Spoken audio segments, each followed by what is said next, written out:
时隔20天，我们终于拿到了这款错版的乐高套装。那乐高呢，是在2月8日抢在迈凯伦官方原型车发布前正式官宣这款 42141MC L36， 也就是原型车都没发布，结果玩具先发布了。那么这款错版套装错在哪里？为什么错？相对于原型车有哪些重大区别？以及其他各方面的综合表现怎么样呢？我们今天就来给大家全面的评测和解读一下。先来看一下包装，包装依然是纯黑的底色，搭配成品的渲染图。背面展示一些模型尺寸以及2021年的迈凯伦赛车。拼搭手册还是有一定厚度的，一共有379部。另外开篇的部分用了8页篇幅，对迈凯伦和乐高的设计思路做了一下介绍。贴纸呢一共是3大张，尤其是这个圆环形贴纸，大家要小心一点，贴偏心的话可能会比较丑。1432片零件被分成了11个零件分包，4个大步骤。好了，那我们开始拼搭。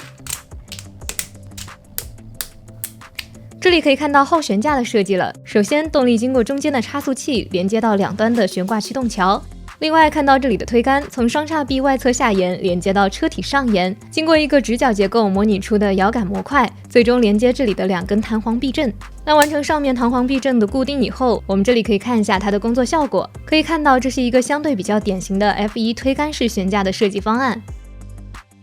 这里可以看到全新的3×19框架零件，通过这个零件，在一些相对较大体积的科技组积木的设计中，主体框架结构的设计会变得更加容易。这里还可以看一下这套全新的科技面板零件，在这辆 F1 赛车中出现了6片，被用来还原前翼两侧的空气扰流板、车轮叶片以及车尾两侧的端板。这套零件的出现很好的弥补了此前科技面板不太容易搭建出的斜线线条的一些外观曲线的问题。另外，它的侧面线条和早期发布的24116是完全一致的，所以它们也可以用来配合搭建。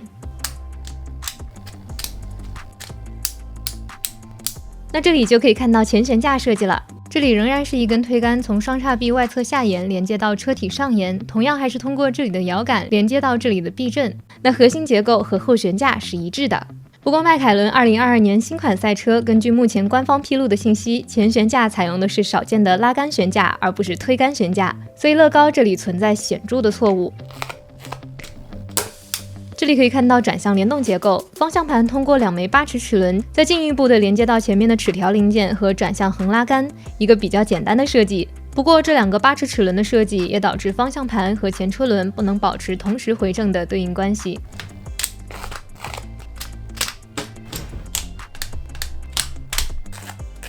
这里又能够看到一个全新的科技面板零件了，它的侧面弧线和早前发布的71682以及11946、11947是完全一致的，因此它们也可以进行组合搭建。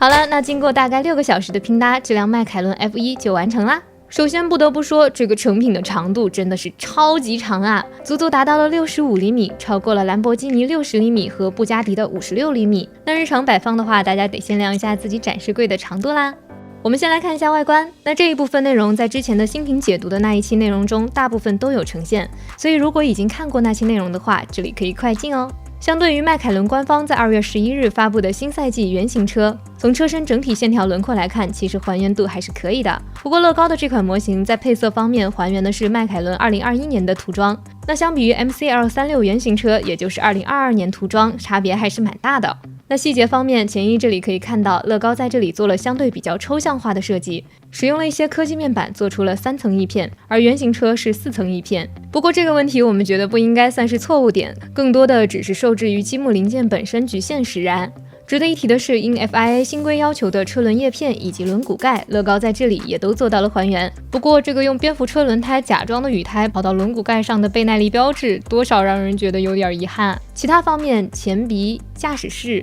侧箱、进气口、尾翼基本上都是还原了迈凯伦新车的样子，只不过前鼻两侧裸露的大量削孔，多少让人觉得有点出戏的感觉。那功能和可玩性方面，我们先来看一下悬架部分。那拼搭过程中，我们提到了迈凯伦2022年新款 F1 赛车一改常规的在悬架方面使用了前拉杆后推杆的设计，然而乐高的这盒套装在悬架方面却采用了前后推杆式悬架系统，所以这也侧面说明了 F1 赛车的设计方案和细节在发布前真的是绝密的级别呀。另外，在车身后方，这里可以看到裸露在外面的可以在行驶中联动的 V6 发动机，不过原型车并没有这个裸露的设计。这里再看一下尾翼部分，乐高在这里设计了一个可以手动调节角度的翼片，模拟了原型车的 DRS。那方向盘联动也是正常的，不过就像我们在拼搭过程中所提到的，前轮和方向盘并不能够保持同时回正的对应关系。其他功能方面，前段时间我们新品解读那期内容中，我们提到了，根据 Racing Freak 的介绍，这辆迈凯伦 F1 赛车似乎还设计了差速锁，只是这款 F1 使用的是老款差速器，